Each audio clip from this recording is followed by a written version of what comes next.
आलं झाली समाधान. दिवाळीला ये गणू, दिवाळीला ये गणू, दिवाळीला ये. फायनली रात्रीच्याला 1 वाजता आयपुषा. भावनो मी घरी कसं काय आलो ह्याचा संपूर्ण व्हिडिओ तुम्हाला ही बघायला लागणार नाही. भावनो मी कसा आलो, काय सिच्युएशन हँडल करून आलो मी आणि कशामुळे आलो ही व्हिडिओ संपूर्ण बघा तर तुम्हाला समजतेल्या मी कसा आलो होती. तर हो धन्यवाद. कुठं मनाली मधल्या ट्रान्सपोर्टरनं मला 9,000 रुपये खर्च सांगितलं होता आणि मी इथं फक्त भावांनो 450 रुपयामध्ये फक्त इथनं सायकल मी मुंबईला ट्रान्सफर केली. मग इथं साड्याचं एक दुकान दिसली मध्ये आलं. मला सांगा कमेंट करून 1 नंबर, हे 2 नंबर, ही चॉईस केली मी 2 नंबर, हे तर 3 नंबर आहे, हे तर 4 आणि हे तर 5. ह्या नंबरमधली मला सांगा तुम्हाला कुठली भारी वाटते आईच्या अंगावर साडी. सदला त्या लाडक्या भावांनो सदलाक मी इतका जास्त टेन्शनमध्ये ना, इतका जास्त टेन्शनमध्ये ह्याच्या पाठीमागचं मूल कारण असं आहे की सदलाक मी सायकलने यात्रा करतोय. मी कपड्याच्या गाड्या घालताना सुद्धा मला हीच भास होतो की मी पुढे जाऊ शकत नाही आणि हा माझ्या जीवनाचा समजात जास्त मोठा डिसिजन आहे की मी ज्या रस्त्यानं भावांनो कधीही पुढे जातो त्या रस्त्याने मी कधीच माघारी येत नाही आणि ह्या रस्त्यानं मला माघारी यायला लागलं. ह्याच्या पाठीमागचं कारण असं आहे की सध्याला बर्फाचा 3 फुटाचा थर पुढे आहे आणि रात्रीच्याला -30 डिग्री सेल्सिअस तापमान असल्यामुळं मला घराकडल्या साईडला फिरायला लागते. व्हिडिओला सबस्क्राईब करून चॅनलला लाईक करून घ्या. व्हिडिओला लाईक करून चॅनलला सबस्क्राईब करून घ्या. माझी बबलू हरत माझ्या मित्रांनो, मी MH45 रायडर. स्वागत आहे तुमचं आपल्या एका नवीन व्हिडिओमध्ये. सदलक भावनो आज तारीख आहे 13 ऑक्टोबर. आज खूप माझ्या लाईफचा समजात जास्त मोठा डिसिजन आहे. समजा जास्त मोठा तुम्ही बघितलंय सकाळ धरणं की मागाच्या धरणं तुम्ही बघितलंय काय चाललं या समजा गोष्टीकडे विचार आहे, समजा गोष्टीकडे विचार चालू या. सदलाक तुम्ही बघता हिकडली परिस्थिती काय आहे ही बघा. बघा बाहेर बर्फ आहे बघा, ही तर काहीच नाही. पुढल्या साईडला तर लई जास्त बर्फ आहे. तुम्ही घरी कसं काय पोचला, डायरेक्ट तुम्ही घरी पोचला हिकडल्या साईडला होता. हो मी हिकडल्या साईडलाच अजून तर आहे पण लवकरच घरी पोहोचणार आहे. ह्याच्या पाठीमागचं कारण सांगतो तुम्हाला काय आहे ती. मौसमचा हवामानाचा अंदाज खात्याच्या अनुसार भावांनो सदलाक मला इथनं हलायला लागेल कारण की निसर्गानं आपला खेळ असा खेळलेला आहे का नाही माझ्या संग लई बेकार खेळलेला आहे. सांगतो सदलाक महिन्याच्या म्हणजे पुढल्या महिन्यात जी इकडल्या साईडला बर्फ पडतो ते आताच बर्फ पडला आहे. रात्रीच्याला -25 डिग्री तापमान खाली पडतं आहे म्हणजे 25 डिग्री सेल्सिअस तापमान खाली. तर मला इकडल्या भागात रोज रूम लागतोय घ्यायला जी माझा खर्च भरपूर वाढतो. या मेन गोष्ट समजा जास्त मोठी 15 तारखेपासून BRO हिकडल्या भागातली जेवढी पण BROची जेवढी पण माणसं कामगार असते का नाही म्हणजे BRO कोणास सांगतो. BRO म्हणजे हिकडल्या भागातली जी मेन रस्तं उघडे ठेवते ती बर्फ साईडला सारायचा रस्त्याचे कामं करायची ती ह्यांची सुट्ट्या होऊन घरी जाते ती. त्यानंतर रस्तं मोकळं पडते समजा, त्यानंतर आपल्याला हेल्प होऊ शकत नाही. दुसरी समजत मेन गोष्ट रस्त्याच्या कडनं समजा टोटल बर्फ आहे तर ह्या बर्फातनं चालताना भावांनो टुरिस्ट कुणीही हिकडल्या भागामध्ये जास्त येत नाही ह्या महिन्यामध्ये. तर मला रस्त्यातनं हेल्प होऊ शकत नाही कारण की 50, 60, 70, 80 किलोमीटरपर्यंत हॉटेल पण नाही, काहीच नाही. संध्याकाळच्या लाईट काही सुद्धा टेम्परेचर पडतंय खाली की मला थांबायला कुठंच ऑप्शन नाही. तर त्यामुळं भावांनो ह्या समध्या नाही इलाजामुळे भावांनो मला घराकडे निघायला लागतंय. आणि आईची पण इच्छा लई होती गणू तू एकदा तरी घरी ये आणि दिवाळी साजरी करून नंतर ना माघारी जा. आई म्हणत होती आई सध्याला खूप जास्त आजारी, आईला पण भेटणं होईल. आणि आता हो सायकल मी कुठं पाठवणार आहे ही गोष्ट तुम्हाला समजायला असं मी पुढं जाऊन सांगेल. मी सायकल सध्या कुठं घेऊन निघालो माझ्या प्रिय मित्रापाशी सायकल घेऊन निघालेलो या. पण पुढं जाऊन तुम्हाला मी सांगेल की मी कुठली बस पकडतोय आणि सायकल कुठं नेतोय. व्हिडिओमध्ये समजा तुम्हाला पुढं कळणार आहे. व्हिडिओ लास्टपर्यंत बघा आई सांगा मी कसा घरी एकदम मस्तमध्ये हसून फिरून राहतो या. एक थोडे दिवस फक्त, जास्त दिवस नाही. आणि चला सदला रूममधनं समजा सामान आवरू आणि खाली घेऊन जाऊ. चला व्हिडिओला लाईक करून चॅनलला टाका करून सबस्क्राईब. मी 2 दिवस झालं खूप जास्त परेशान आहे. परेशान ह्या गोष्टी नाही की आत्ता सध्याला मी केलॉंगच्या नॉर्मल थोडं पुढं आलेलो आहे आणि दारच्या ब्रिजच्या नॉर्मल थोडं पाठीमागे 10 किलोमीटर. असं झालं आहे की इकडल्या भागामध्ये बर्फ खूप जास्त पडलेला आहे, थंडी खूप जास्त आहे. त्यामुळे मला रूम रोज जास्त घ्यायला लागते. मित्रांना फोन केला काल रात्री काय करू पुढं जायचं नियोजन. मित्र म्हणले 20 दिवसानंतर ना समजा रस्ता बंद होऊन जातील. रस्ता बंद झाल्यानंतर ना तुला माघारी फ्लाईट नाही यायला लागेल ते कुंड आणि अशी परेशानी काहीतरी आहे. आणि मला ज्या ठिकाणी जायचं होतं नुब्रावाली, पँगॉंगले, नंतर ना परत उमलिंगला टॉप, तोपर्यंत मी जास्त हे समजा गोष्टी बंद होत्या त्या. तर मी विचारात पडलोय की मी काय करावं. परेशान झालो, रात्रभर झोप या नाही मला. तर आता आठवलं म्हणलं आपल्या जुन्या मित्राला फोन करा म्हणलं, त्यामुळे तुम्हाला फोन केला आता पहिला. आता काय करा सध्या रिटर्न शिमल्यामध्ये थांबा. बरं कारण की पुढे जर करायचं असेल तर रिटर्न ये आणि पुन्हा जा करण्यापेक्षा जर वातावरण जर लगेच थांबत असेल. वातावरण नाही आता 6 महिने हे कडलं संपलं आता 6 महिने इकडे काहीच नाही आता. ते तर आहेच की आता बर्फ पडायला चालू होणार सगळं. तेच की अहो बर्फ लय पडलाय. काय झालंय बर्फ 1 महिन्यानंतर न पडायचा, आधी बर्फ 1 महिना आधीच पडलाय इकडं. हो वातावरण चेंज झाल्यामुळे ते प्रॉब्लेम व्हायला लागला. हां मग माझा नाद होता की मला मुंबईला जायचं होतं. मग म्हणलं तर मुंबईकडे फिरावं म्हणलं. मुंबईला आपले फॉलोअर्स भरपूर आहेत. मुंबईला जावं. मुरुड जंजिरा किल्ला आहे नंतर ना. बरं ते केलेलं बेटर राहील आता, कारण की आपल्या इकडे बी वातावरण आता व्यवस्थित झालेलं आहे. ऊन पडलं दिवस चालू होतात आपल्याकडे. होय का? बर त्यामुळे ते बेटर आहे. ओके. सायकल ट्रान्सपोर्टला टाकून निघा मग तुम्ही. ट्रान्सपोर्टला सायकल टाकून का? कारण की आता मी भारताच्या वरल्या टाकला, मला भारताच्या खाल्ल्या कोपऱ्यात यायला लागते आता. हो खाली यावं लागेल आता, पाठीमागे यावं लागेल. बरोबर आहे. कारण की सगळीकडे आता तिकडे पाऊस चालू झालाय. बरोबर बर्फ पण पडायला लागला आता. हा बरोबर आहे. आणि ऑलमोस्ट रस्ते बंद व्हायला लागले. हा बरोबर आहे. ओके साइकिल माझी पूर्णपणे रेडी झाली. मी निघण्यासाठी तैयार है. भाई अभी यहाँ पे कुछ बोल रहे थे भाई, क्या है 30 किलोमीटर के बाद क्या है? कुछ नहीं है, खाली है पूरा. आदमी लोग नहीं मिलेगा ज़्यादा. आदमी मिलेगा नहीं, सिर्फ बर्फ ही बर्फ मिलेगा, बाकी कुछ नहीं मिलेगा. रहने के लिए जगह नहीं मिलेगा. अब सरचू में होगा तो होगा. हां हॉटेलचं पेमेंट करून जरा थोडं आणि निघतो पुढं. भावना खरंच खूप जास्त स्वस्तामध्ये मला करून दिलं. कॉरिंगमध्ये कोणाला ना केलॉंगच्या पुढं कॉरिंग म्हणून एक येतं या, तर इथं वेगळा इथं वर एक तुम्हाला घरी झाली इथे एक हॉटेल या, आणि हे हॉटेल या, ह्या हॉटेलमध्ये येऊन थांबा. तुम्हाला थांबायचं असं तर केलॉंगमध्ये नका थांबू, कारण इथं लई स्वस्तामध्ये तुम्हाला एकदम भारी मिळून जाईल. हे आपला भाऊ एक नंबर. भाई या कॉन्टॅक्ट नंबर बता दो. 76835699. ओके. फंस सकते हो ना? फंस जाऊंगा आगे. नहीं आगे रिस्क क्यों जाना ना, रिस्की है ना. बर्फ है वाराणसी, देखो रोहतांग देखो कितना बर्फ था. बहुत बर्फ है ना. हाँ कल नहीं परसों कर रहा था सनो कटर से. अच्छा तो शुक्र है टनल बन गया, नहीं तो इस टाइम तो आर पार हो जाना था. अच्छा सब लोग बोल रहे हैं रिस्क है, वापस चल रहा अभी. कुछ नहीं कर सकते, प्रकृति के आगे कुछ नहीं कर सकते, है ना. मौत के मुंह में क्यों जाना जब ना देख लो भाई, मौत के मुंह में क्यों जाना. कि भाई हमसे ज़्यादा इन लोगों को यहाँ का अंदाज़ा है, तो थोड़ा सुन भी लेना चाहिए. मैं वैसे कभी बुजुर्गों का कहावत होता, बारिश पड़ जाए हाँ तो बोलते इंतजार करना चाहिए, बारिश थम भी सकते उसके बाद जा सकते. जब बर्फ पड़ने का तो उसको तो उस टाइम तो भागना चाहिए अपने ठिकाने क्या. अच्छा तो मैंने ठीक किया अभी. ठीक किया, बस अपने ठिकाने की बात है. बारिश थम गया तो रुक सकता है ना, फिर रास्ता ठीक है जा. हाँ जब बर्फ पड़ जाए तो अपने ठिकाने पर भागना सही है. ओके तर चला घरी माघारी आईकडे जाऊ. मस्त मी की हात की खाती आहे पोलिया घर पिता की. सकाळ सकाळ परत तिच्या प्रवासाला सुरुवात झाली. हर हर महादेव. आई अंबाबाईच्या नावानं सांग भलं, जे होतं ती चांगल्यासाठीच होतं. जिंदगीमध्ये पहिल्यांदा कुठल्या तरी रस्त्यानंतर नवा माघारी निघालेलो या. असं माझ्या संग 2 वर्षाच्या एक्सपिरियन्समध्ये मी असं कधीच नाही केलेलं की ज्या रस्त्यानं मी पुढं आलो त्याच रस्त्यानं माघार गेलो, असं कधीच नाही झालेलं. पण ह्या वर्षानं डिसिजन चुकला, माघारी जायची वेळ आली माझ्यावर सध्याला.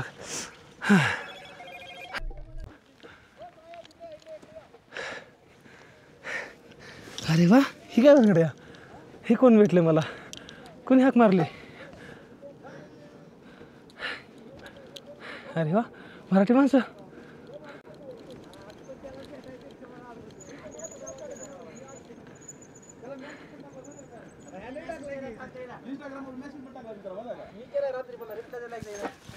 काय चाललंय या. राम राम राम राम. हो धन्यवाद. कुठं. अरे बापरे, मेसेज टाकले आम्ही तुम्हाला, आज आम्हाला तुम्हाला भेटायचं म्हणून. अरे मी नाही बघितलं. मेसेज केला मी मिस्टिंगच्या समोर आहे, समोर जाऊ नका. मीच होतो. अरे यार तुम्ही सांगायचं ना, मी इथंच आहे. मग आम्ही हे आमचा कॅम्प आहे. असं आहे होय. आमचा कॅम्प आहे. अरे कॅम्प आहे, पण आता आम्ही थोडं कामासाठी वर चाललोय. होय. तुम्ही कुठे चालले आता? मी घराकडे चाललोय, माघारी वापस चालले. माघारी चाललोय. काय कारणामुळं पुढं त्या मग सिच्युएशन. एक मिनिट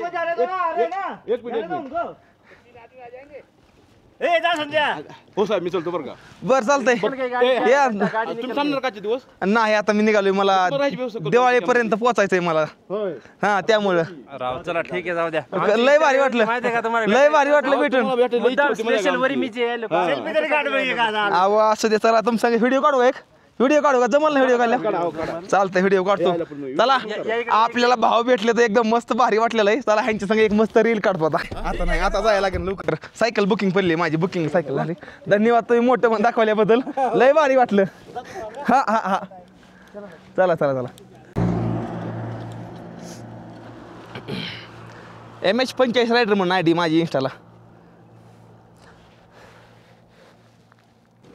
मला इतकी भारी भारी माणसं भेटते आपली कसं काय ओळखलं राहू इतक्या लांब आलो होतो मी अचानकच ओ साहेब इकडे साहेब म्हणते ते म्हणजे हे जे फिलिंग आहे जे खुशी आहे ना ही प्रत्येक जणांना लाईव्ह मिळू शकत ते मला लय हट्ट केला त्यांना थांबा आमच्या इथे एक दिवस थांबा पण दिवाळीपर्यंत घरापर्यंत नाही पोचू शकत थांबलो तर त्यामुळं लवकर जायचं आता काल बघा इथनं सीन घेतला होता बघा इथून आता माघार निघालो वाईट वाटतं ह्या म्हणजे ज्या रस्त्यानं आलो त्याच रस्त्याने माघार जायचं वाईट वाटतं लय जास्त एखादी गाडी भेटावं डायरेक्ट मनालीपर्यंत इथनं मला म्हणजे सायकल त्यात टाकून मी जाईल कारण की मला दिवाळीपर्यंत 4 दिवसामध्ये कसं पोचायचं घरी 18 तारखेला 18 का 19 तारखेला दिवाळीला काहीतरी लय मोठी कहाणी तुम्हाला सांगून द्यावं म्हणलं काल रात्री आपण ज्या हॉटेलमध्ये थांबलो ना त्या हॉटेलच्या एका पोराने ते एक लय मोठा पराक्रम केला होता पराक्रम असा केला होता खालनं एक मोठा लय मोठा माणूस होता करोडो रुपयाची इस्टेट होती त्याची 2 पोरं बिल्डर होती मोठी मोठी ज्या दिवशी भाऊ तर एक गाडी घेतली नवीन त्या माणसानं गाडी जशी घेतली ना ज्या दिवशी नवीन घेतली गाडी त्या दिवशी भावांनो त्यानं 2 ते 3 दिवसानंतर गाडीला काहीतरी नंबर आला होता नंबर बसून नुकतीच गाडी आली होती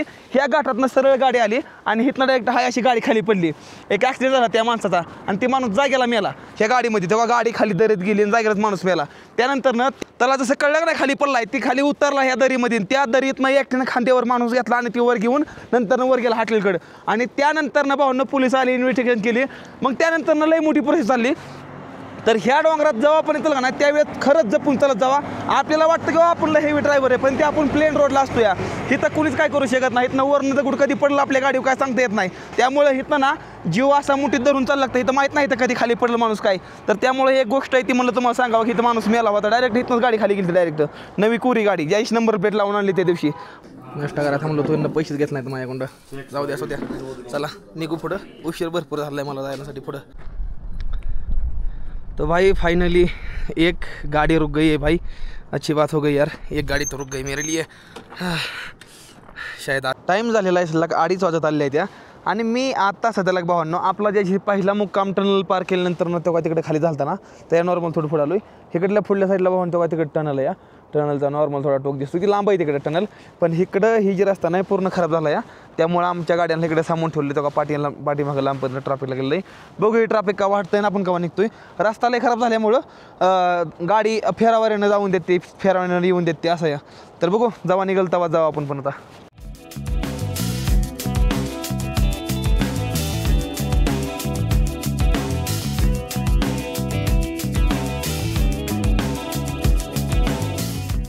सायकल आहे एक प्रॉब्लेम लय मोठा व्हायला लागला आहे की इथनं सायकल ट्रान्सपोर्ट करण्यासाठी मी एक जण सांगितलं इथं कॉन्टॅक्ट केलं गल्लीमध्ये गेलो तो ना मला 8,000 रुपये सांगितलं सायकल मुंबई दादरला पाठवण्यासाठी तर आता माझा प्लॅन इथनं आहे की इथनं सायकल मला दुसऱ्या ठिकाणी न्यायची आहे थोड्या वेळानं बस येते या 6:20 ती बस मला सोडते या एका अशा ठिकाणं जिथं माझा एक प्रिय मित्र आहे तुम्हाला दाखवतो आणि सांगतो कुठं आहे ती पण पुढं सायकल येतो बाय आजला मी मनालीमधल्या सायकल इथं लावण्यासाठी घेऊन आलो सायकल लावली बी आणि नंतर माघारी काढली बी सायकल तिकडं बस स्टँडला घेऊन गेलो तो बस स्टँडवरून सायकल आणली इथं लावली आणि म्हणलं उद्या सकाळच्याला बस पकडून सकाळ जावं म्हणजे उद्या 3-4 वाजेपर्यंत पोहोचन पण नंतरनं कळलं की बस उद्या सकाळच्याला 10 वाजता यायची 10 वाजता जर बस आली तर मग ती बस मला नंतरनं 5 ते 6 वाजता सोडते या चंदीगडमध्ये मग रात्रीच्याला मी तिथं पोचतोय मग मला पोचायचं दिवसाच्याला मग मग आज संध्याकाळी जर पकडले तर उद्या सकाळी 5:00पर्यंत पोचून जाईल 3:30-4 वाजेपर्यंत तर मग नंतरनं मला दिवस भेटेल उद्या त्याला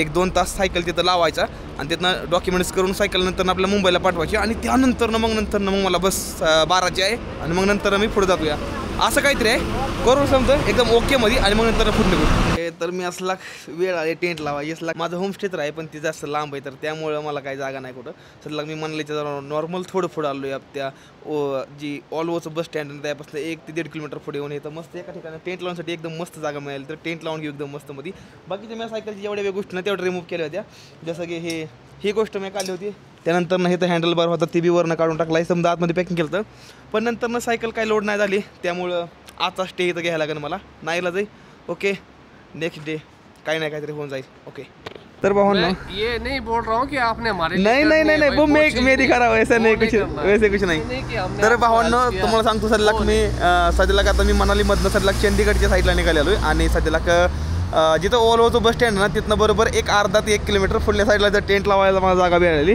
या काही ठिकाणं ह्या ठिकाणं थांबलेलो आहे मस्त मध्ये ह्यांचं हे हॉटेल आहे या के सर के सर आलू गोबी बटाट्याची आणि कोबीची भाजी आहे 4 रोट्या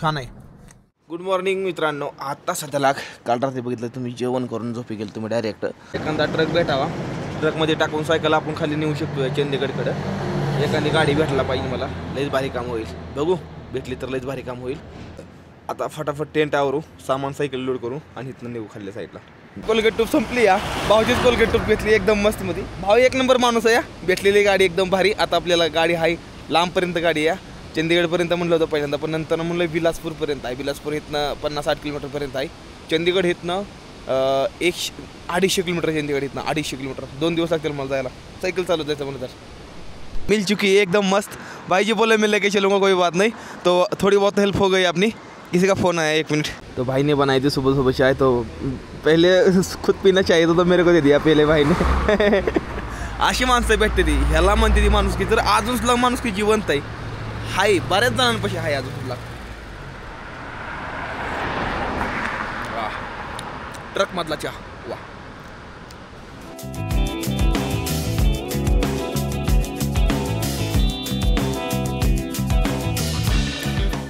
बिलासपूर से नॉर्मल थोड़ा पाठीमागं आम्ही सध्या थांबलो इथं आमची मोठी गाडी आहे लई लांबकी गाडी भाई कितनी लंबी गाडी आहे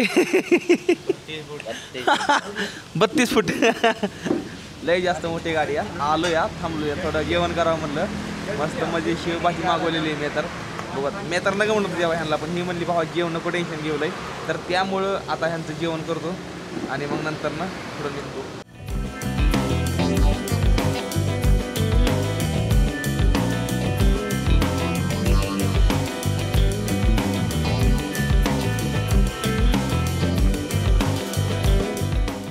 चंदीगडच्या पाठीमागे सध्याला आता मी 60-70 किलोमीटर या इथे गाडी भेटली या गाडीवर काही सायकल टाकलेली आहे लई जास्त खर्च प्रवास आहे घरापर्यंत जाण्याचा खरंच लई जास्त ही तर काहीच नाही सायकल ज्या वेळेस मी कुरिअर करत त्यावेळेस खरा माझा टप प्रवास आहे विस्तरची गाडी मिळली फुल लोड आहे या टाकायला जागा नाही त्यामुळे अशी उभा करून ठेवली आहे एक पाय घातला खाली येत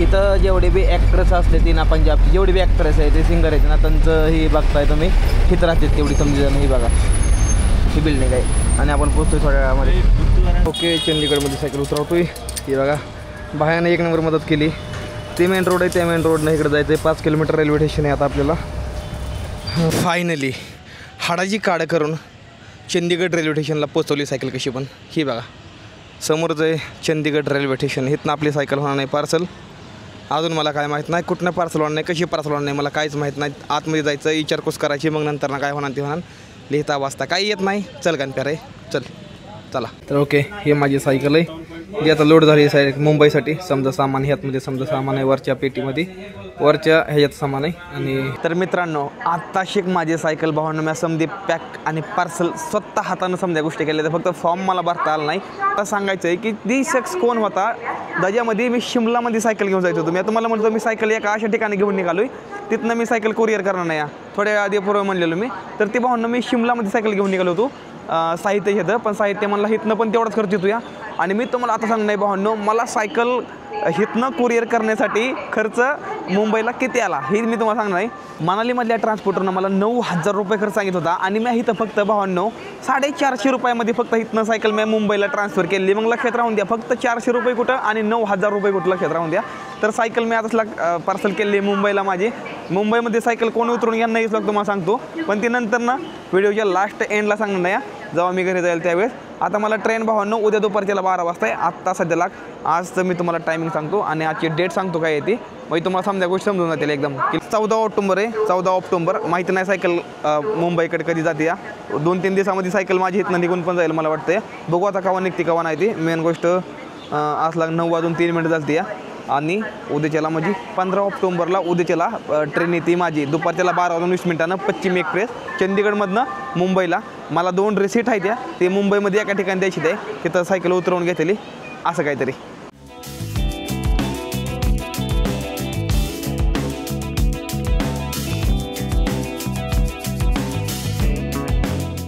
आता टायमिंग झाला आहे 15 ऑक्टोबर आणि सकाळच्या लगभग 4:42 माझी ट्रेन आहे. 5:40 मला तिकीट घ्यायचं आहे. रात्रभर इथं झोपलो पूर्णपणे, दाखवू देऊ का इथं अशा ठिकाणी झोपलेलो पूर्णपणे. एक पाय झोपलेलो असं मस्तमध्ये. तिकीट घ्यायचं जाऊन तिकडे साईडला तिकीट घेऊ आणि निघू बघ नंतर पुढं. चला मला अजून दात घासून चहा बी घ्यायचा आहे. तर तिकीट काढलेलं आहे एकदम मस्तमध्ये. निघायचं आहे पुढल्या साईडला, लिफ्ट लागलेली आहे ही बघा इकडल्या साईडनं असं वर जायचं या. ओके ब्रो चलो सुबह सुबह की सवारी हमको लेने के लिए. मला एकदा आई तरी एकशे बघायचं काय जायची, कारण की आईला मी असल्या शिडीवरनं कधी एकदा पण असं चढून असं वर नेलेलं नाही. तर एकदा आईला असल्या शिडीवर नेसं. तुमचं काय म्हणणं आहे कमेंट करून सांगा लवकर. माझ्या दिवाळीला मी माझ्या घरी असणार. ओके ब्रो चला 4:05 ही आपली ट्रेन आहे. पूर्णपणे ट्रेन लागलेली आहे. मला वाटलं नव्हती लागलेली पण ट्रेन लागलेली आहे ॲक्च्युली. पहिल्यांदा बघतोय टायमिंगच्या आधी ट्रेन कुठलीच राहिलेली. बसू आला पूर्ण खाली आहे ट्रेन, पूर्ण भरणंच थोड्या वेळानं. आता समधी खाली आहे, थोड्या वेळानं भरते सगळी.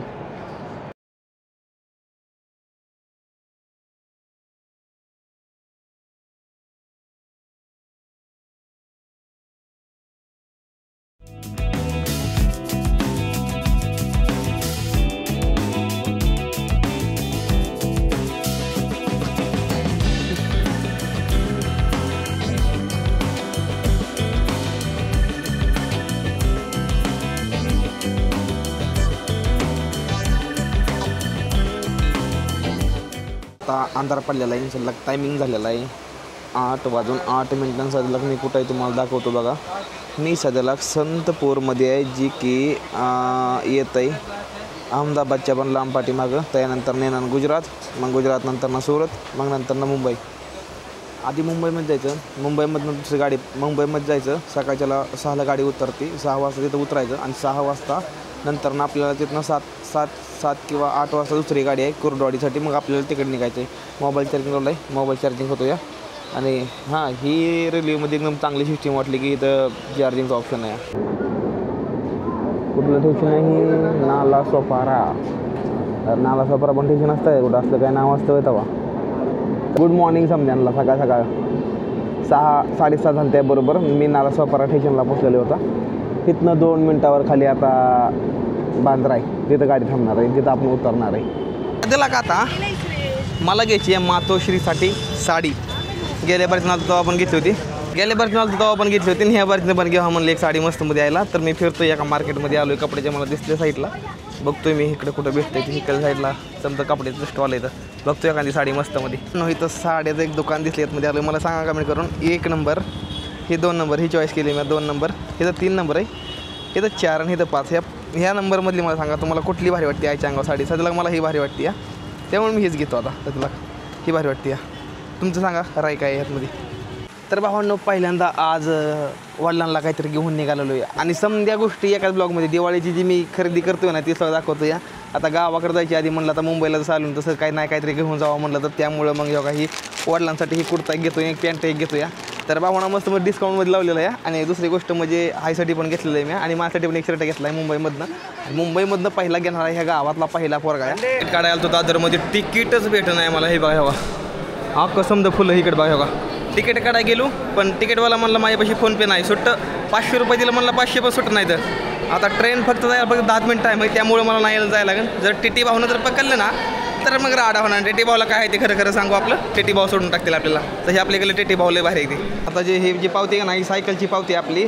इथं मुंबईमध्ये आपलं गौरीकोंडमध्ये हॉटेल आहे का नाही, ज्यांचं तुषार भाऊ मुंबईमधलं येतं त्यांचं हॉटेल इथं मुंबईमध्ये दादरमध्ये सुद्धा आहे. तर त्यांचं स्टाफ आहेत ना, त्यांचं स्टाफ यायला लागले तर माझ्यापासून पावती नाही यायला. म्हणजे ज्यावेळेस आपली सायकल येईल नाही तर त्यावेळेस ती सायकल आपली उतरवून घ्या. नाही तर आता बघू त्यांचा स्टाफ कधी येतो. त्यांचा स्टाफ यायला लागला या. मी घामानं पूर्णपणे वाला या. फायनली मला ट्रेन भेटली भावांनो. आधी 1 नंबरला आधी एक ट्रेन आली, मला वाटलं ते ट्रेन जायची या. पण मी ती ट्रेनमधून उतरून दुसरी ट्रेन पकडली, जी माझी ट्रेन होती. मी फायनली ट्रेन पकडली आता. आणि चिठ्ठी द्यायला फक्त 1 मिनिट टाईम होता. जी आपली सायकलची जेवढी पण डॉक्युमेंट्स होती, सायकलची डॉक्युमेंट्स भावांनो तुषार भाऊच्या स्टाफपाशी येते, जी की त्यांचं ऑफिस आहे इकडल्या साईडला. तर दिलं आहे. आता जशी आपली सायकल येईल भावांनो चंदीगड कोंडा इकडल्या साईडला लोड होऊन, त्यावेळेस आपली सायकल तुषार भाऊचा स्टाफ इथं घेणार नाही. आणि त्यानंतर आपली जी पुढली राईड होणार आहे ना, ती मुंबईमध्ये होणार नाही. तर त्यामुळे आपण सायकल इकडे मागवलेली आहे. आता मी निघालो कुर्डवाडीकडे आपल्या घराकडल्या साईडला. आणि सगळं आता टायमिंग झालं आहे, तुम्हाला मी टायमिंग दाखवतो. 2:35 बरोबर. आणि घामानं पूर्ण टाक मागलो बरोबर आहे का भाऊ? घामानं चिल झालो आहे पूर्णपणे. पाण्याची बाटली घ्यायची होती मला. भाऊ म्हणला वे उतरू नको खाली, ट्रेन निघून जाईल. बघू निघाली या मुंबई बघा या पहिल्यांदा आलो मुंबईमध्ये.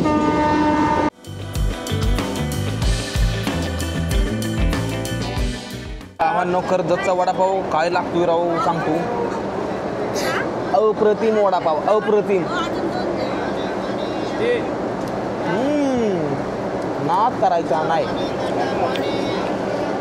कर्जतचा वडापाव 1 नंबर. भावानं काय चाललंय? ओळखलं का? भावांना आधी लांबलं तर ओळखलं मला. फायनली भावांनो आज 16 ऑक्टोबर आहे. आणि 16 ऑक्टोबर दिवशी कुर्डवाडीमध्ये पोहोचलेलो या संध्याकाळी 9:30 वाजता. कुणालाच माहीत नाही मी आलोय, कुणालाच माहीत नाही. चला पुढच्या पुढे बघू आता काय येते. कुर्डवाडी रेल्वे स्टेशनमध्ये तुम्हाला सर्वांचं स्वागत करतो मी. चला आता मला जाते भाऊ बस स्टॉपकडं. आणि बस स्टॉपकडं मग तिथनं टेंभुर्णीची गाडी पकडून टेंभुर्णी जाते मला. बस स्टँडवर आलो आहे आणि सध्या टायमिंग झालेला आहे 9:45 आणि तारीख आहे 16 ऑक्टोबर. म्हणजे 2 दिवस लागलं मला पूर्ण इथे यायला. आणि मी कसं आलो माझी मला माहिती. आली का आपलं फॉलोवर इकडे येतं, गाडी आली आपली. चला गाडीत बसू जाऊन. ओके जाऊ का? एकदम मस्त, छान छान. नक्की नक्की नक्की. चला आपल्याला लालपरी आली. एसटीमधनं टेंभुरीत उतरलेलो आणि ईशल भाऊ संघ आता बघा किती मोठा प्रँक आहे ईशल भाऊ संघ. फक्त बघा आता ईशल भाऊला मी काय सांगितलं माहिती का, माझा एक मित्र आला आणि त्या मित्राला तुम्ही आणायला जावा तेवढं फक्त सांगितलं ईशल भाऊला. आता ईशल भाऊची मजा बघा. ईशल भाऊला म्हणतो ईशल भाऊ मित्र आलाय तर आणायला जावा. अजून एकदा म्हणतो ईशल भाऊ ते माणूस आलाय तेवढा त्याला जावा की नाही. बस स्टँडला आलाय ते, बस स्टँडला आलाय.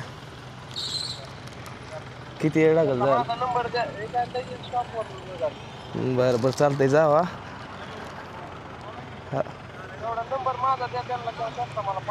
बरं बरं बरं चालतंय चालतंय. तुम्ही जावा बस स्टँडवर जावा तोवर पाठवतो मी. हां हां हां. ईशल भाऊला म्हणलं मित्र आलाय फक्त त्याला तेवढं आणायला जावा फक्त, बाकीचं काहीच लागत नाही. आता मजा बघा ईशल भाऊची कशी येते. कुठं तरी असेल बघा की माणूस. तुम्ही कुठं आहे? तुम्ही आता कुठं आहे? तुम्ही आता आता आहे काय? थांबा त्याला दुसऱ्या मोबाईलवरनं फोन करतो. ईशल भाऊ ती म्हणता हे काही कोणती एक एसटी बाहेर निघाली बघा कुठनं तरी. हां तिथं थांबलोय कोपऱ्यावरती. ईशल बघा रिॲक्शन बघा ईशल भाऊ आता कसं आहे. माझं काही दगदग व्हायला लागलेलं आहे. थांबा माझ्या बघा आता नसते ओळखते काय कोणाष्ट माणूस. हां हे काहीच आहे गाडी, हे काहीच आहे गाडी. आता माझ्या बघा ईशाल भाऊजी आता अयो गाडीला काय लावलंय. माझ्या बघा आता नुसती.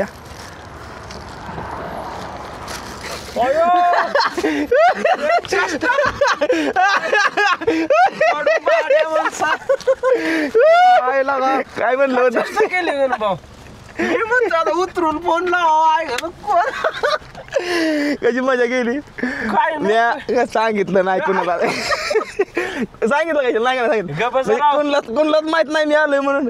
ईशल भाऊला म्हणलं जावा म्हणलं. तुम्ही तर बघितले पहिल्यापासून स्टोरी. ईशल भाऊला म्हणलं जावा म्हणलं एक माणूस आलाय त्याला घ्यायचंय म्हणलं. डायरेक्ट ईशल भाऊला 4 आणि चावडीचा झटका धाड करून मी म्हणतोय उतरून बघा आता गणभाऊला फोन लावा कोण आले माणूस. काय चाललंय लगा एवढ्या रात्रीचं जावा पाहुणा आलाय का आलाय. मी कुशाल कामदादा सोडून आलो मी बाबा अचानक काच वाजवतो. लय डेंजर सीन झाला ईशल भाऊ संग खरंच. ईशल भाऊचा म्हणजे म्हणे देणं नाही म्हणजे मी माझ्या नादात टकोऱ्यात दिवसभर काम काम. दादू झोपले तिथं आई वरडायला लागली घरात.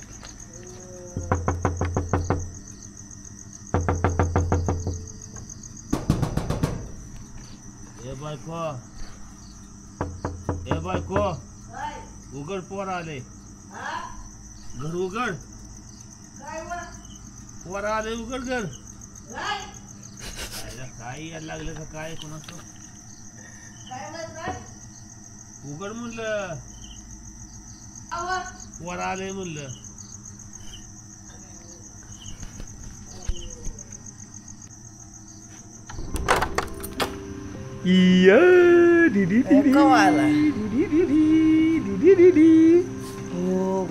काय दस्ताजी आते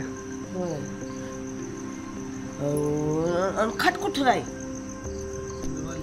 दादा इथं झोपल्यात आहे आई इथं आहे मेन गोष्ट आईला काहीच माहित नाही मी येणार नाही काय केलंय काय राडा घरात तुझं काय आजारीच आहे मी त्या इथं गोळ्या ह्या का हिथं आईच्या गोळ्या आहेत आणि हिथं आई झोपली या कसं काय वाटतं या आलू बरं वाटतंय की? आलू झाली समाधान हा दिवाळीला ये दिवाळीला ये फायनली रात्रीच्याला 1 वाजता आईपाशी आलो या 30-40 तासाचा प्रवास करून सध्या मी घरी आलो या कसं काय वाटतंय भारी वाटतंय बरं वाटतंय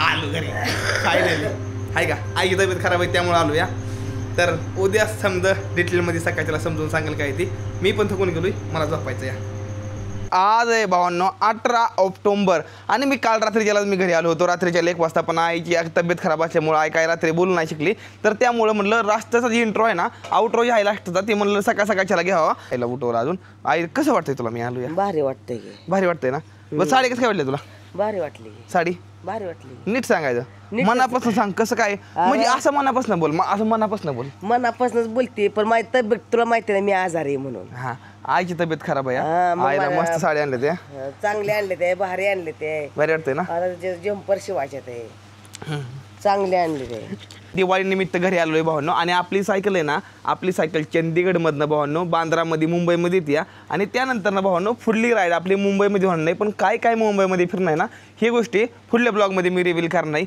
सध्या घरी आलो या आईला साडी आणल्या ते साडी बघ एकदा कशा वाटत्या बघितले चांगली वाटते ना चांगले मस्त आहे त्या भारी आईला साड्या वडिलांना कुर्ता आणलेला आहे ती समजा गोष्टी मला पुढल्या ब्लॉगमध्ये किंवा दिवाळीला म्हणजे सोमवारच्या तुम्हाला बघायला मिळतील या 20 तारखेला हे ब्लॉग टाकणे आपण 1-2 ब्लॉग झाल्यानंतर ते ब्लॉग येईन साडी ही आईला कशी आणली 1 नंबर साडी समजा तर भावांनो आता मी घरी आलो या आणि तुम्हाला सर्वांना सांगायचं भावांनो खरंच खूप जास्त भारी वाटतं या हे आपलं घर आहे बघा छोटंसं घर आहे या घरातला बल गेला हे केला माझा बल गेला आहे त्यामुळं बाहेर असल्यावर तर हाय पाय हॉटेलमध्ये थांबतो हाय पाय लोकांच्या घरी थांबतो पण ही बघा पल्ली बघा पल्ली बघा हे बघा लगेच पडायचं लगेच पडायचं आई लगेच झोपी जाते आईला काय झालं कोणाच तब्येत लय खराब झाली आईची तर भावांनो कसं काय वाटला व्हिडिओ जर आवडला तर व्हिडिओला करा लाईक आणि चॅनलला करून टाका सबस्क्राईब भावांना भेटूया पुढल्या व्हिडिओमध्ये तोपर्यंत टाटा बाय बाय हर हर महादेव जय हिंद जय भारत हर हर महादेव जय महाराष्ट्र